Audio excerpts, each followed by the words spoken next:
Hello student, मैं engineer Brajesh Kumar Singh आप सभी का आपके अपने यूट्यूब चैनल एमवे स्टडी में स्वागत करता हूं।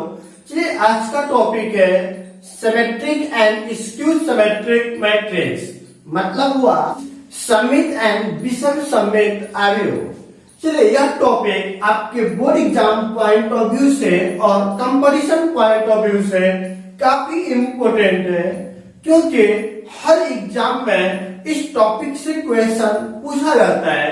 चलिए देखते हैं हम लोग कि सिमेट्रिक मैट्रिक्स और स्क्यू सिमेट्रिक मैट्रिक्स होता क्या है, इसको कैसे डिफाइन करते हैं। चलिए देखते हैं हम लोग। बोला गया सिमेट्रिक मैट्रिक्स, जिसको बोलते हैं सममित आव्यूह। एक्चुअल में क्या होता है समझिएगा। स्क्वायर मैट्रिक्स, स्क्वायर मैट्रिक्स की बात कर रहे हैं। ए बराबर A I J M cross N order का एक स्क्वायर मैट्रिक्स दिया हुआ है। It's said to be symmetric, उसको सिमेट्रिक मैट्रिक्स कहा जाता है यदि ए बराबर क्या हो ए डैश। ए डैश का मतलब क्या हो, ट्रांसपोज। दैट मीन्स कि दिए गए मैट्रिक्स का यदि ट्रांसपोज निकाल दिया जाए तो दोनों के मान में कोई फर्क ना पड़े, दोनों सेम मैट्रिक्स हो, तो ऐसे मैट्रिक्स को हम लोग क्या बोलते हैं, सिमेट्रिक मैट्रिक्स। क्लियर हुआ। वही बोला क्या है, that is for all value of i and j. आई और जे के सभी मान के लिए यदि इसके एलिमेंट को आपस में इंटरचेंज कर दिया जाए, मतलब रो वाले को कॉलम में, कॉलम वाले को रो में बदल दिया जाए। देखिए, आई के जगह पर जे आ गया, जे के जगह पर आई। यदि आई जे के स्थान को परिवर्तित कर दिया जाए तो भी उसके मान में कोई अंतर नहीं होना चाहिए, तो ऐसे मैट्रिक्स को हम लोग क्या बोलते हैं, क्या बोलेंगे, इसे मैट्रिक्स को क्या बोलेंगे हम लोग, सिमेट्रिक मैट्रिक्स। वही लिखा गया है कि एक वर्ग आव्यूह दिया गया हो जिसका ऑर्डर दिया है m क्रॉस n ऑर्डर दिया है, लेकिन आपको पहले ही बता दिया गया है कि दिया गया मैट्रिक्स कैसा होना चाहिए, वर्ग आव्यूह होना चाहिए। को सममित आव्यूह कहा जाएगा। सममित कब कहा जाएगा, यदि दिए गए मैट्रिक्स का ट्रांसपोज निकाला जाए तो उसके मान में कोई फर्क नहीं पड़ना चाहिए, अर्थात आई और जे के सभी मान के लिए यदि आई की जगह पर जे और जे की जगह पर आई कर दिया जाए, मतलब रो और कॉलम के स्थान को परस्पर बदल दिया जाए तो उसके मान में कोई अंतर ना हो, तब ऐसे मैट्रिक्स को हम लोग बोलते हैं क्या चीज, सममित आव्यूह, या आपको बोला जाएगा सिमेट्रिक मैट्रिक्स। देखते हैं एग्जांपल। मेन चीज आपका यह होना चाहिए कि दिए गए मैट्रिक्स का ट्रांसपोज निकाल दिया जाए तो उसके मान में कोई फर्क ना पड़े, तब ऐसे मैट्रिक्स को बोलते हैं सिमेट्रिक मैट्रिक्स। देखिएगा एग्जांपल, मैं एक एग्जांपल लिख रहा हूं। जैसे आपको एक मैट्रिक्स दिया हुआ है 2 3 3 1 दिया गया है। अब देखिए, क्या इस मैट्रिक्स का मैं ट्रांसपोज निकाल दें, चूंकि ए डैश, तो ए डैश मैंने निकालने के लिए अभी क्या बताया था पिछले क्लास में कि डैश का मतलब होता है जो रो होता है कॉलम में आ जाएगा। तो ये पहला रो है तो पहले कॉलम में आ गया, ये दूसरा रो है दूसरे कॉलम में आ गया 3 1। अब देखिए क्या दोनों के मान में कोई अंतर है, 2 3 3 1। तो बताइए, चूंकि यहाँ पर दिख रहा है कि a बराबर क्या हो गया, a डैश। जब यह दोनों आपस में बराबर है तो कौन सा मैट्रिक्स हो जाएगा, सिमेट्रिक होगा। क्लियर हुआ। तो आप पूछिएगा कि सर मैं कैसे जानूंगा कौन सा मैट्रिक्स सिमेट्रिक होगा कौन सा नहीं होगा। सिंपल सा है, डैश निकालिए, दोनों का वैल्यू समान आ गया तो सिमेट्रिक हो गया। अब दूसरा क्वेश्चन आ सकता है माइंड में, आप पूछेंगे कि सर यदि मुझसे कोई पूछे कि सिमेट्रिक मैट्रिक्स का एग्जांपल लिखिए तो हम कैसे लिखेंगे, कैसे हम सोचेंगे कौन सा एग्जांपल लिखेंगे सिमेट्रिक हो पाएगा। बहुत सिंपल है। चलिए दूसरा नंबर मैं दिखा रहा हूं। मान लेते हैं बी एक मैट्रिक्स है, 2 क्रॉस 2 का भी देख रहे हैं, उसके बाद 3 क्रॉस 3 का भी बता देंगे। समझिएगा, ए आपको 2 क्रॉस 2 का लिखे या 3 क्रॉस 3 का लेंगे, ये आता है विकर्ण। डायगोनल का एलिमेंट आप कुछ भी लिख दीजिए, एक्स वाई जेड कुछ भी लिख दीजिए चलेगा, लेकिन अब यहाँ का जो संख्या आप लिखेंगे वही संख्या यहाँ पर लिखिएगा, इसको अलग अलग नहीं लिख सकते हैं हम लोग। क्लियर हुआ? डायगोनल का एलिमेंट कुछ भी लिखिए, लेकिन यह संख्या और यह संख्या आपस में समान होना चाहिए। तो अब देख लीजिए, इसका डैश निकाल करके, डैश निकालिएगा तो बताइए क्या आएगा। देखिए पहला रो पहले कॉलम में 0 4, दूसरा रो दूसरे कॉलम में 4 and 5, देखिए तो 0 4 4 5 है कि नहीं है? तो मतलब क्या निकल गया, बी बराबर बी डैश। जब यह बराबर है तो होगा तो उस मैट्रिक्स को हम लोग क्या बोलते हैं, सिमेट्रिक मैट्रिक्स। क्लियर हुआ? या सममित आव्यूह। अब बोलिएगा कि सर आपने 2 क्रॉस 2 पे तो बता दिए, 3 क्रॉस 3 पे दिया रहेगा तो कैसे लिखेंगे? चलिए बहुत सिंपल है। और तीसरा एग्जांपल, लेट सपोज ए एक मैट्रिक्स है, यदि इसका आपको एग्जांपल लिखना है तो मैंने क्या बताया कि विकर्ण का एलिमेंट कुछ भी लिख ले। जैसे मान लीजिए मैंने लिख लिया 3 4 एंड क्या लिख दिए 5, एनीबॉडी कुछ भी लिख दे। अब करना क्या है, यदि यहाँ पर जो संख्या लिखेंगे, यहाँ पर जो संख्या लिख रहे हैं वही संख्या नीचे होना चाहिए। हो गया? उसके डायगोनल में। अब देखिए यदि यहाँ पर मैं 2 लिख दूं तो इसके सीधा में यहाँ पर भी आपका क्या होना चाहिए, 2 होना चाहिए। क्लियर है? आता चलिए अब उसके बाद देखते हैं, यदि यहाँ पर मैंने 6 लिख दिया तो इसके डायगोनली यहाँ पर 6 होना चाहिए। हो गया? अब इसका आप निकाल करके चेक कर सकते हैं, डैश निकालेंगे, देखिएगा डैश निकालेंगे तो करना क्या है, पहले रो को पहले कॉलम में डाल दीजिए, 3 0 4 सॉरी 2 है, 2 दिया हुआ है। दूसरे रो को दूसरे कॉलम में डालिए तो 0 4 एंड 6, तीसरे रो को तीसरे कॉलम में डालिए तो 2 6 एंड 5। चेक करिए दोनों बराबर है कि नहीं है। देखिए 3 0 2 0 4 6 2 6 एंड 5, दोनों मैट्रिक्स यहाँ पर क्या हो रहा है, बराबर हो रहे हैं। जब बराबर हो गए तो मतलब क्या होगा, चूंकि a बराबर a डैश, तब इसका मतलब क्या हो गया कि आपका दिया गया मैट्रिक्स ट्रांसपोज होगा। सिंपल समझे, डायगोनल का एलिमेंट कुछ भी लिख दीजिए, यहाँ पर जो संख्या लिखेंगे उसके तिर्यक यहाँ पर भी वही संख्या होना चाहिए। यहाँ पर जो संख्या लिखेंगे उसके तिर्यक यहाँ पे वही संख्या होना चाहिए, यहाँ पर जो संख्या लिखिएगा वही संख्या यहाँ पर होना चाहिए। तब ऐसे मैट्रिक्स हमेशा सिमेट्रिक मैट्रिक्स होता है। कोई डाउट इसमें किसी को नहीं? तो चलिए देखते हैं अब अगला क्वेश्चन। इसके बाद सिमेट्रिक मैट्रिक्स के बाद आता है सेकंड नंबर पर स्क्यू सिमेट्रिक मैट्रिक्स। देखते हैं दूसरा नंबर में दिया हुआ है स्क्यू सिमेट्रिक मैट्रिक्स, जिसको बोलते हैं विषम सममित आव्यूह। क्या होता है देखते हैं। स्क्वायर मैट्रिक्स एक ऐसा मैट्रिक्स ए दिया हुआ है, ए I J M cross N को हम लोग सिमेट्रिक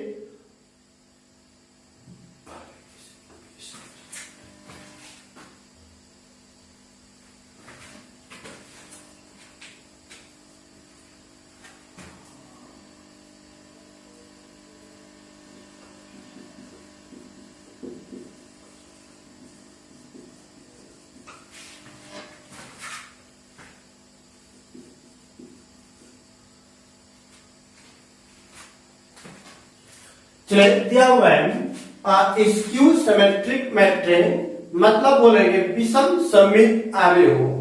चलिए क्या होता है समझेंगे। एक स्क्वायर मैट्रिक्स जो कि दिया हुआ है ए बराबर A I J M cross N, एक मैट्रिक्स का सिंबल है, it said to be square matrix skew symmetric matrix. समझेंगे यहाँ पे इस स्क्वायर मैट्रिक्स को स्क्यू सिमेट्रिक मैट्रिक्स तभी कहा जाता है जब उसका ट्रांसपोज निकालने पर निगेटिव साइन आ जाए। यहाँ पर देखिए सिमेट्रिक में क्या था कि ट्रांसपोज निकालने पर उसी के बराबर था तो सिमेट्रिक था, लेकिन ट्रांसपोज निकालने पर निगेटिव के बराबर आ जाए तो उसका हम लोग बोलते हैं स्क्यू सिमेट्रिक। सिंपल समझ में आया। सिमेट्रिक हो या स्क्यू सिमेट्रिक आपको ट्रांसपोज करना पड़ेगा, परिवर्तन करना पड़ेगा। यदि ट्रांसपोज करने पर उसी के बराबर आ जाएगा तो सिमेट्रिक होगा। यदि वह वैल्यू ना आकर के माइनस में आ जाए तो वह स्क्यू सिमेट्रिक होगा। क्लियर हुआ? और बोला गया है for all value of i and j, आई और जे के सभी मान के लिए ए आई जे बराबर होना चाहिए माइनस ए जे आई। मतलब इसको आपस में इंटरचेंज जैसे ही करेंगे तो उसका वैल्यू क्या हो जाना चाहिए, निगेटिव साइड होना चाहिए। यहाँ पर इंटरचेंज करने पर उसके वैल्यू में कोई चेंजिंग नहीं था, पॉजिटिव ही था, बट यहाँ पे आपका वैल्यू क्या हो जाता है, निगेटिव हो जाता है। क्लियर हुआ? चलिए वही बोला, एक वर्ग आव्यूह दिया हुआ है जो कि विषम सममित आव्यूह कहलाएगा कब, जब उसका ट्रांसपोज निकालने पर निगेटिव के बराबर आ जाए तो उसे विषम सममित आव्यूह कहा जाता है। चलिए एग्जांपल देखते हैं हम लोग, एग्जांपल से समझिएगा। एक आपको दिया हुआ है, लेट सपोज एक मैट्रिक्स है, मैंने यहाँ पर बताया था कि इसके डायगोनल का एलिमेंट कुछ भी लेते हैं, बट यहाँ पर क्या होता है, डायगोनल का एलिमेंट सदैव आप शून्य लिखेंगे। याद हुआ? स्क्यू सिमेट्रिक मैट्रिक्स का एग्जांपल लिखते समय आप डायगोनल के एलिमेंट सदैव शून्य लिखेंगे, ऑलवेज शून्य। उसके बाद यहाँ पर जो भी संख्या लिखेंगे उस संख्या का निगेटिव यहाँ पर होना चाहिए।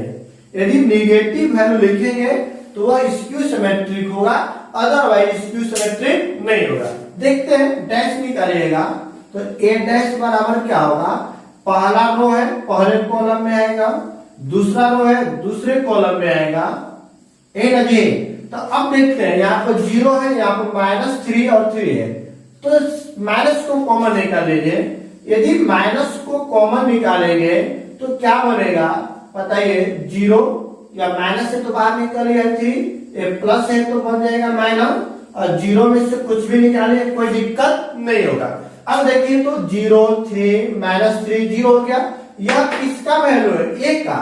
मतलब क्या हुआ कि ए डैश निकालने पर मुझे क्या प्राप्त हो गया, माइनस। वही ना, देखिए ए डैश निकालने पर यदि निगेटिव वैल्यू प्राप्त हो जाए तब ऐसे मैट्रिक्स को क्या बोलते हैं, स्क्यू सिमेट्रिक या विषम सममित। क्लियर हुआ? अब मुझे सब 2 क्रॉस 2 का था, 3 क्रॉस 3 का होता तो कोई दिक्कत नहीं है। चलिए आप देख लीजिए दूसरा नंबर, लेट्स सपोज ए बराबर आपको दिया गया है कोई मैट्रिक्स। मैंने अभी क्या बताया कि आपको डायगोनल का एलिमेंट कुछ भी लिखना है, तो चलिए सॉरी डायगोनल का एलिमेंट शून्य लिखना है, तो मैंने लिख दिया 0 0 0। क्लियर हुआ? उसके बाद मैंने क्या बताया कि यहाँ पर जो संख्या लिखेंगे उसका नेगेटिव नीचे होना चाहिए। यदि 2 लिखेंगे यहाँ पर क्या आएगा, -2। यदि यहाँ पर -3 लिखेंगे तो माइनस है, उसका निगेटिव क्या हो जाएगा 3। यदि यहाँ पर 5 लिखेंगे तो यहाँ पर क्या बन जाएगा, -5। याद रखें, इसके क्रॉस में यह होना चाहिए, इसके क्रॉस में यह होना चाहिए, और इसके क्रॉस में यह वैल्यू होना चाहिए।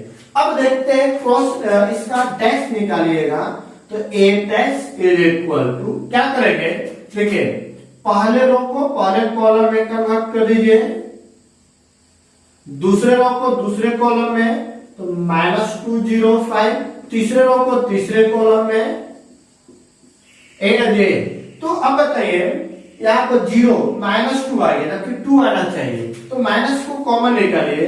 यदि माइनस को कॉमन निकालेंगे तो क्या होगा, 0 माइनस है तो प्लस, प्लस है तो माइनस, माइनस प्लस है तो माइनस, 0 माइनस है तो प्लस, यहाँ पर हो जाएगा प्लस, यहाँ -5 एंड 0। अब देखिए तो 0 2 -3 -2 0 5 3 -5 0, जो किसका वैल्यू है, ए का। मतलब क्या हुआ, ए डैश बराबर क्या निकल गया, -1। जैसे माइनस आ गया मतलब वह कौन सा मैट्रिक्स हो जाएगा, स्क्यू सिमेट्रिक मैट्रिक्स। कोई डाउट यहाँ तक किसी को नहीं? तो यह आपका कंप्लीट हुआ सिमेट्रिक है skew symmetric matrix. Any problem किसी को नहीं? कोई डाउट इसमें किसी को? जब डाउट नहीं है तो चैनल को लाइक एंड सब्सक्राइब तो बनता है जी। चलिए सभी लोग चैनल को लाइक एंड सब्सक्राइब करें। हो गया। चलिए अब इसके आगे हम लोग देखते हैं symmetric and skew symmetric matrix का प्रॉपर्टीज क्या होता है, इसका गुणधर्म क्या होता है, इसको समझते हैं हम लोग। अब देखते हैं हम लोग properties of symmetric matrix and skew symmetric matrix. मतलब क्या हुआ कि समित और विषम समित के गुणधर्म क्या होता है समझेंगे। बहुत ही इंपॉर्टेंट है। ए प्लस ए डैश मतलब क्या हुआ कि दिया गया मैट्रिक्स और उसके ट्रांसपोज को यदि जोड़ दिया जाए तो जोड़ने पर जो मैट्रिक्स प्राप्त होता है उसे हम लोग क्या बोलते हैं? सिमेट्रिक मैट्रिक्स या सममित आव्यूह। क्लियर बात? यदि दिए गए मैट्रिक्स में उसके ट्रांसपोज को माइनस कर दिया जाए तो माइनस करने पर जो मैट्रिक्स प्राप्त होता है उसको हम लोग क्या बोलते हैं? Skew symmetric. याद रखेंगे, यदि ए प्लस ए डैश किया जाए तो सिमेट्रिक और ए माइनस ए डैश किया जाए तो क्या बन जाएगा? स्क्यू सिमेट्रिक मैट्रिक्स मतलब विषम सममित आव्यूह। क्लियर बात? अब जो बोर्ड एग्जाम में जो पूछा जाता है सबसे ज्यादा इसी को पूछा जाता है। क्या दिया जाता है कि किसी स्क्वायर मैट्रिक्स को बोला जाएगा कि सिमेट्रिक और स्क्यू सिमेट्रिक सममित और विषम सममित के योगफल के रूप में लिखें। तो आप बताइए कि यहाँ ए प्लस ए है तो जब प्लस रहता है तो क्या बनता है? सिमेट्रिक। मतलब यहां से यहां तक जो टर्म बन गया वह क्या बन गया? सिमेट्रिक। क्लियर हुआ? दैट मीन सममित हो गया। और उसके बाद बताइए ए माइनस ए डैश माइनस करते हैं तो क्या प्राप्त होता है? Skew symmetric.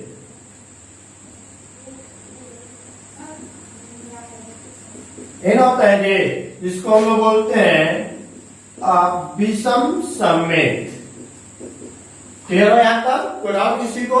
आप देख सकते हैं कि यदि इस नंबर को ऐड करेंगे तो ऐड करने के बाद यही प्राप्त होगा। चलिए देख सकते हैं ए बराबर क्या दिया हुआ है? 1/2 ए प्लस ए डैश प्लस 1/2 ए माइनस ए डैश। चलो 1/2 से मल्टीप्लाई करेंगे तो क्या बन जाएगा? a/2 यहाँ को मल्टीप्लाई करेंगे तो a डैश बाई 2 यहाँ बोले a/2 minus a dash by 2। ये दोनों क्या हो गया? कैंसिल। या कैंसिल हो गया तो क्या बच गया? a/2 प्लस a/2 एलसीएम निकाल लीजिए तो a प्लस a तो क्या बन जाएगा? 2a/2। ये भी कैंसिल तो क्या प्राप्त हो गया? a। तो वही मुझे प्राप्त हो रहा है।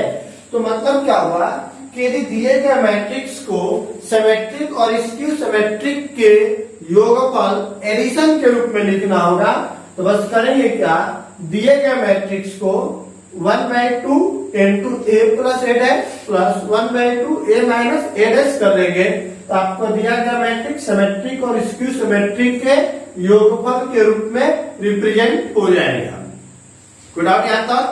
क्लियर है यहाँ तक? चलिए यहाँ तक कंप्लीट हुआ आपका properties of symmetric and skew symmetric matrix. Clear हुआ? चलिए अभी तक जो स्टूडेंट चैनल को लाइक एंड सब्सक्राइब नहीं किए हैं तो पहले चैनल को लाइक एंड सब्सक्राइब कर लें ताकि आने वाले वीडियो का नोटिफिकेशन आप तक पहुंच सके। Thank you.